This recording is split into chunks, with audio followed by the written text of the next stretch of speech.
നമ്മളൊക്കെ നമ്മുടെ ലൈഫിൽ വൃത്തിക്ക് ജീവിക്കുന്നവരാണ്, വൃത്തി മെയിൻറ്റെയിൻ ചെയ്യുന്നവരാണ് അല്ലെ.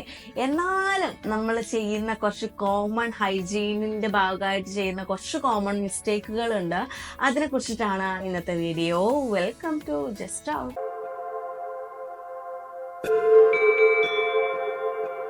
ഒന്നാമത്തെ കാര്യം, നമ്മളൊക്കെ ഫുഡ് കഴിച്ച ഉടനെ കിടന്നുറങ്ങുന്ന ആൾക്കാരാണോ നിങ്ങളെല്ലാവരും? അങ്ങനെയാണെന്നാണെങ്കിൽ അങ്ങനെ ഒരിക്കലും നമ്മൾ ചെയ്യാൻ പാടില്ല. ഇപ്പോൾ ചിലരൊക്കെ ഉണ്ട് ലേറ്റ് നൈറ്റ് ഒക്കെ കഴിച്ച ഉടനെ കിടന്നുറങ്ങും. കാരണം പിന്നെ സമയമില്ലല്ലോ, കഴിച്ച് പിന്നെ വെയിറ്റ് ചെയ്യാനുള്ള സമയമില്ല. 10 മണി ആയാൽ അപ്പം കഴിക്കുക, അപ്പം കിടന്നുറങ്ങുക എന്നുള്ള പരിപാടി. പക്ഷെ അത് കണ്ടിന്യൂസ് ആയിട്ട് ചെയ്ത ഭയങ്കര ഇഷ്യൂ ആണ്.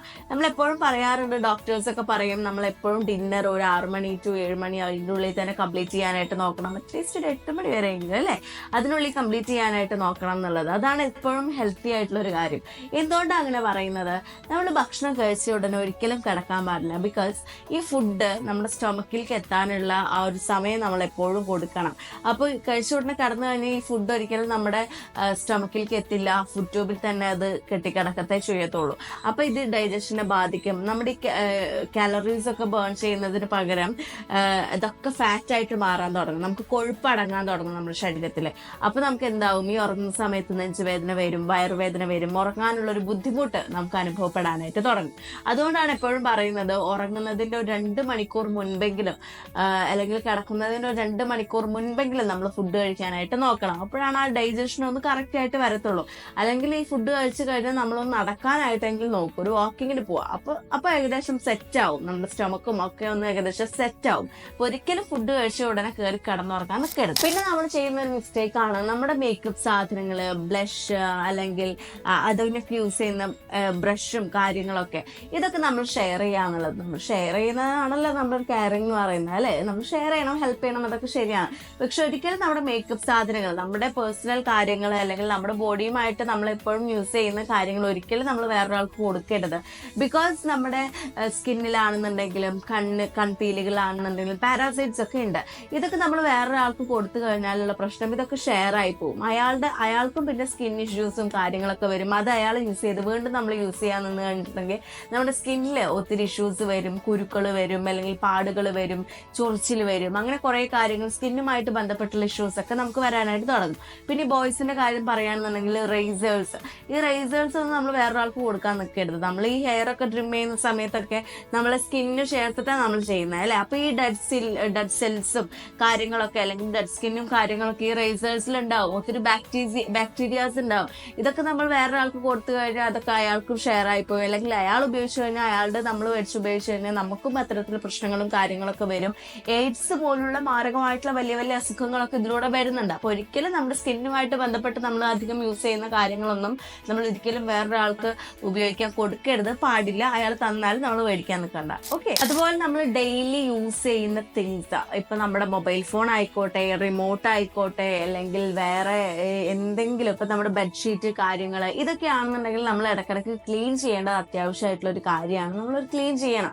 കാരണം ഇത്തരം തിങ്സിലൊക്കെ നമ്മൾ പോലും കാണാത്ത മൈക്രോ ബാക്ടീരിയാസ് അടങ്ങിയിട്ടുണ്ടായിരിക്കും. നമ്മൾ പുറത്തു പോകുന്നവരാണ്, എപ്പോഴും ഉപയോഗിക്കുന്നവരാണ്, പൊടിയും ഒക്കെ ഉണ്ടായിരിക്കും, അല്ലെങ്കിൽ അവിടെ ഇവിടെയൊക്കെ കൊണ്ടുപോയി വെക്കുന്നതാണ്. അപ്പോൾ മൈക്രോ ബാക്ടീരിയാസ് ഒക്കെ ഒത്തിരി അടങ്ങിയിട്ടുണ്ട്. ഇതൊക്കെ നമ്മൾ തൊട്ട് കഴിഞ്ഞാൽ നേരെ നമ്മുടെ സ്കിന്നിലോട്ടാണ് പോകുന്നത്. സ്കിന്ന് വഴി ബ്ലഡിലൊക്കെ ചേർന്ന് കഴിഞ്ഞാൽ നമുക്ക് ഒത്തിരി ഇഷ്യൂസ് വരാൻ ചാൻസ് ഉണ്ട്. ഇപ്പം നമ്മുടെ ബെഡ്ഷീറ്റും കാര്യങ്ങളൊക്കെ നോക്കിക്കഴിഞ്ഞാൽ നമ്മൾ കണ്ടിന്യൂസ് ഉപയോഗിക്കുന്ന ഒത്തിരി ഡെഡ് സെൽസും കാര്യങ്ങളൊക്കെ ഉണ്ടായിരിക്കും. ഇതൊക്കെ വീണ്ടും നമ്മളുമായിട്ട് ഇങ്ങനെ ഒരു നമ്മുടെ ശരീരത്തിലോട്ട് പോയി കഴിഞ്ഞാൽ വലിയ വലിയ അസുഖങ്ങൾ നമുക്ക് വരും. ഇതൊന്നും നമ്മൾ അത്ര ക്ലീൻ ചെയ്യാതെ നമ്മൾ മൈൻഡ് ചെയ്യാണ്ട് പോകുന്ന വിഷയങ്ങളാണ്. കാരണം ഈ മൊബൈൽ ഫോണിലൊക്കെ എന്താ ഉണ്ടാവുക, അല്ലെങ്കിൽ ടി വിയിലൊക്കെ എന്താ ഉണ്ടാവുക, ബെഡ്ഷീറ്റിലൊക്കെ എന്താ ഉണ്ടാവുക എന്നിട്ട് നമ്മളിരിക്കും. പക്ഷെ നമ്മുടെ പില്ലോ കവർ, ബെഡ്ഷീറ്റ്, ഈ ടി വി അല്ലെങ്കിൽ T V remote, mobile phone എല്ലാം നമ്മൾ ക്ലീൻ ചെയ്യണം. ഡെയിലി യൂസ് ചെയ്യുന്ന തിങ്സ് എല്ലാം നമ്മൾ ക്ലീൻ ചെയ്യണം. നമ്മൾ കാണാത്ത രീതിയിലായിരിക്കും ബാക്ടീരിയാസും രോഗങ്ങളൊക്കെ നമ്മളിലേക്ക് എത്തുന്നത്. അതുപോലെ പേഴ്സണൽ ഇന്റിമേറ്റ് ഹൈജീൻ, നമ്മുടെ ഇന്റിമേറ്റ് ഏരിയാസ് എപ്പോഴും നമ്മൾ ക്ലീൻ ചെയ്ത് വെക്കണം. അതിലെപ്പോഴും നമ്മൾ ഹൈജീൻ കൊണ്ടുവരണം. അല്ലാന്നുണ്ടെങ്കിൽ എപ്പോഴും നമ്മളത് ഗ്രൂം ചെയ്തുകൊണ്ടേ ഇരിക്കണം. ഇപ്പോൾ ഇന്റിമേറ്റ് ഏരിയാസിനൊക്കെ വേണ്ടിയിട്ട് പ്രത്യേകം പ്രൊഡക്ട്സും കാര്യങ്ങളൊക്കെ ഉണ്ട്. അപ്പോൾ നിങ്ങൾ അത്ര ഹാർംഫുൾ അല്ലാത്ത പ്രൊഡക്ട്സും കാര്യങ്ങളും യൂസ് ചെയ്യുക. അല്ലാന്നുണ്ടെങ്കിൽ നമ്മുടെ അവിടുത്തെ ഒരു ബാക്ടീരിയ ലെവലും നമ്മൾ യൂസ് ചെയ്യുന്ന പ്രൊഡക്റ്റിന്റെ എല്ലാം കൂടെ മിക്സ് ചെയ്യുമ്പോൾ നമുക്ക് ഒത്തിരി ഇഷ്യൂസും റാഷസും അല്ലെങ്കിൽ ഇച്ചിങ്ങും കാര്യങ്ങളൊക്കെ വരാനുള്ള ചാൻസസ് കൂടുതലാണ്. അപ്പൊ എപ്പോഴും ഹാർംഫുൾ അല്ലാത്ത നല്ല പ്രൊഡക്ട്സ്, അതിന് വേണ്ടിയിട്ട് ഉണ്ടാക്കിയിട്ടുള്ള പ്രൊഡക്ട്സ് വേണം നിങ്ങൾ യൂസ് ചെയ്യാനായിട്ട്. എപ്പോഴും ക്ലീൻ ചെയ്ത് ഗ്രൂം ചെയ്ത് വെക്കുക, ബാഡ് സ്മെല്ലൊന്നും ഇല്ലാത്ത രീതിയിൽ കൊണ്ടു നടക്കാനായിട്ട് നോക്കുക. നമ്മുടെ പല്ല് തേപ്പ്, ഈ പല്ല് തേപ്പ് എന്ന് പറയുന്നതിന് ഏറ്റവും കൂടുതൽ നമ്മൾ ഉപയോഗിക്കുന്ന ഒരു കാര്യമാണ് ബ്രഷ്, പേസ്റ്റ്. അപ്പൊ ഈ പേസ്റ്റ് നമ്മൾ കൂടുതൽ ഉപയോഗിച്ചാലാണ് പല്ല് നല്ല ക്ലീൻ ആവുക, നല്ല പതയൊക്കെ ഉണ്ടാവുക, നല്ല വൃത്തിക്ക് ഇരിക്കുള്ളൂ എന്നുള്ളൊരു ധാരണ നമുക്കുണ്ട്. നമ്മൾ തെറ്റായിട്ടുള്ള ഒരു ധാരണയാണ്. എത്രത്തോളം നമ്മൾ പേസ്റ്റ് കൂടുതൽ ഉപയോഗിക്കുന്നു അത്രത്തോളം നമ്മുടെ ആയുസ് കുറഞ്ഞോളും, അത്രത്തോളം അസുഖങ്ങൾ നമുക്ക് വന്നോളും, അൺഹെൽത്തി ആയിട്ട് നമ്മൾ ഇരിക്കുക കേട്ടോ. നമ്മുടെ ഈ പേസ്റ്റിലൊക്കെ ഈ പതയും കാര്യങ്ങളൊക്കെ ഉണ്ടാവാനായിട്ട് സോഡിയം ക്ലോറൈഡ് പോലുള്ള ഒത്തിരി കാര്യങ്ങൾ ഉപയോഗിക്കുന്നുണ്ട്. ഇതൊക്കെ എലിവിഷത്തിനൊക്കെ ഉണ്ടാക്കാനായിട്ട് ഉപയോഗിക്കുന്ന കാര്യങ്ങളാണ്. ഇതൊക്കെ നമ്മുടെ ശരീരത്തിലോട്ട് അധികമായിട്ട് പോയിട്ടുണ്ടെങ്കിൽ എന്താ അവസ്ഥ?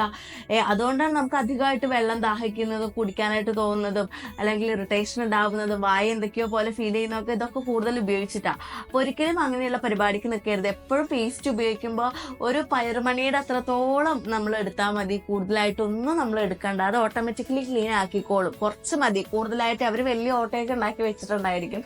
അതൊക്കെ മാർക്കറ്റിംഗ് തന്ത്രങ്ങളാണ്, അതിലൊന്നും നമ്മൾ വീഴരുത്. പരസ്യത്തിൽ നമ്മൾ തോനെ എടുക്കുന്നതായിട്ട് കാണിക്കുന്നുണ്ടായിരിക്കും, പക്ഷെ അതിലൊന്നും വീണ് പോകരുത്. നമ്മൾ കുറച്ചെടുക്കാൻ പാടുള്ളൂ കേട്ടോ. നമ്മൾ ഏറ്റവും അധികം ചെയ്യുന്ന ഒരു മിസ്റ്റേക്കാണ് നമ്മുടെ മുഖം ഭയങ്കര റഫായിട്ട് നമ്മളിങ്ങനെ തുടച്ചെടുക്കും അല്ലേ, ഭയങ്കരമായിട്ട് ഇങ്ങനെയൊക്കെ ഒരച്ചങ്ങോട്ട് എടുക്കുക, അതിലുള്ളതൊക്കെ ഉണ്ട് വരട്ടായി പറഞ്ഞിട്ട്.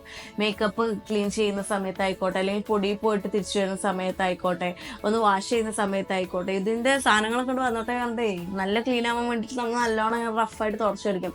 പക്ഷെ അങ്ങനെ നമ്മൾ ഒരിക്കലും ചെയ്യരുത്. നമ്മുടെ സ്കിന്നിന് പെട്ടെന്ന് റാഷസ് വരും, ചുളിവുകൾ വരും, കുരുക്കൾ വരും, പെട്ടെന്ന് നമ്മൾ ഏജ്ഡ് ആയ പോലെ ഫീൽ ആകും.